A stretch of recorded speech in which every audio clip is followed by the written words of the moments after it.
We're going to talk about triangular bandages and how to put them on. I'll show you 3 different ways of actually doing a triangular bandage or doing bandages. So, as the name suggests, the bandage is triangular in shape.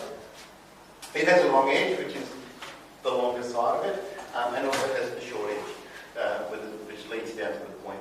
Now, when you place these on, people always get not always, but a lot of people get the orientation wrong. The short end goes to the elbow of the injured side. So that's sort of the landmark there.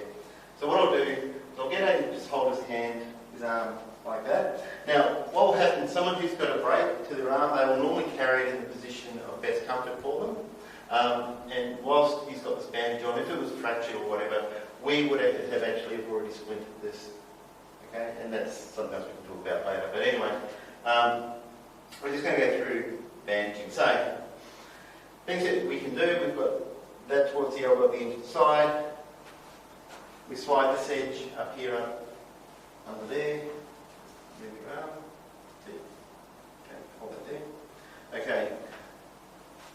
The long edge goes up over that shoulder like that. This end here comes up over this side, and you tie it off on the shoulder of the uninjured side. Okay. With this little piece here, can you just slide that out now? Just let the bandage take away. There we go. With this point here, okay, you can either twist it, tie a knot in it. These normally come with a safety pin. You can even pin it up out the way like that, and it just supports that elbow and keeps it in place. Okay, so that's the first one, and that's just your standard triangular bandage. It's a St. John's sling. I don't know if St. John's created it, but it's definitely tagged it, and that's the St. John's sling. Okay, so that's for a fractured arm. We're just getting this elevated. Okay, now the other thing that can happen is if someone dislocates a shoulder or breaks a collarbone, the shoulder drops and they're in pain. So their position of best comfort generally is actually to hold the arm up and to support the elbow. So they'll come up like that. Okay, and this is a really cool bandage. I do like this particular one. Again, long edge, short edge. Point goes to the elbow of the injured side. Okay.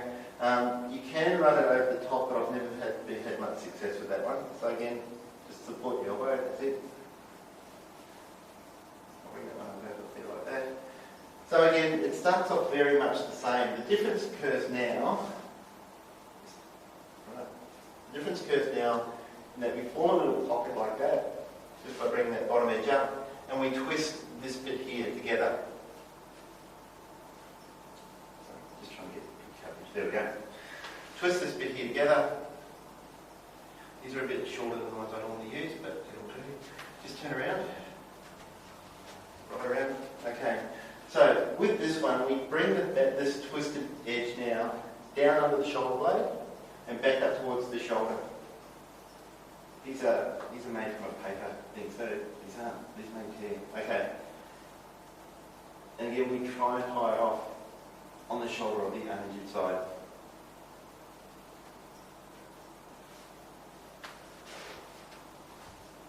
Okay, just turn around.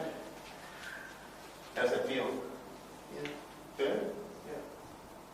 A bit firmer than the other one. So what this does is it actually lifts this elbow up, holds it in position. Again, as with the St. John's sling, it keeps the fingers exposed, so again you can continue to check circulation there. And that one supports the shoulder, takes some of that weight off. I do like this one, it's pretty cool. The other one that I'll show you, just relax. Right. Is another one, and not necessarily my favourite, but it definitely has its place, and this is just your standard collar and cuff. It has its place in that you don't need a triangular bandage to do this one. So if it's a brogue or the sleeve or the jumper or whatever you've got, and even hospitals, they still use this using strips of foam. So again, you've got everything like that, and we make a figure of 8. Okay, so figure of 8, I'll just have to do it on the floor. Figure of 8. So one goes one way, and one goes the other way. So you've got that 8 shape.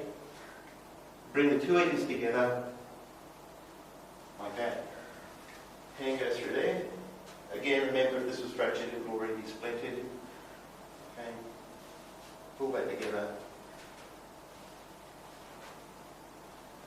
Yeah, I've done it around. Sorry. Excuse me. There we go. Again, we tie it off on the underneath side. How's that? Yeah. Okay. Any questions about either of those three techniques? The main things to remember, you've got that long edge, the short edge. The short edge, or the point goes towards the elbow of the engine side, and the other edge goes out on this side. From there, once you've got your landmarks pointed, worked out, the rest of it should flow fairly simple, or fairly easily.